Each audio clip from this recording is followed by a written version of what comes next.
ఆలోచన చేయండి మీరు.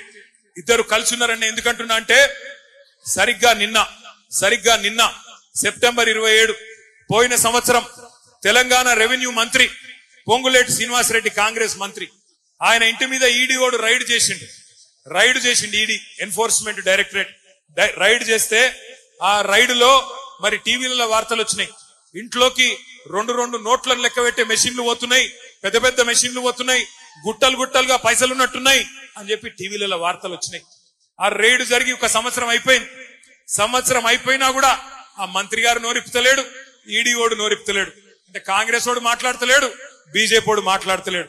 ఇద్దరు మంచిగా కలిసి మెలిసి అండర్స్టాండింగ్ లో బ్రహ్మాండంగా పనిచేసుకుంటా ఉన్నారు. అందుకే గుర్తుపెట్టుకోండి, ఇక్కడ తెలంగాణలో ఉన్నది కాంగ్రెస్ ప్రభుత్వం కాదు, తెలంగాణలో ఉన్నది జాయింట్ వెంచర్ ప్రభుత్వం. కాంగ్రెస్ బీజేపీ కలిపి నడుపుతున్న ప్రభుత్వం తప్ప ఇది కాంగ్రెస్ ప్రభుత్వం కాదు. అందుకే రెండు పార్టీలను బొందబెట్టేందుకు మీకు అచ్చంపేటలోనే బ్రహ్మాండమైన అవకాశం ఉన్నది. స్థానిక సంస్థల ఎన్నికల్లోనే మీ సత్తా చూపెడతారని చెప్పి మనస్ఫూర్తిగా కోరుకుంటూ ఇవాళ జనగర్జనకు ఇన్ని వేల మందిగా విచ్చేసిన మా తమ్ముళ్లకు అన్నలకు మళ్ళొకసారి నమస్కారాలు తెలియజేస్తూ జై తెలంగాణ.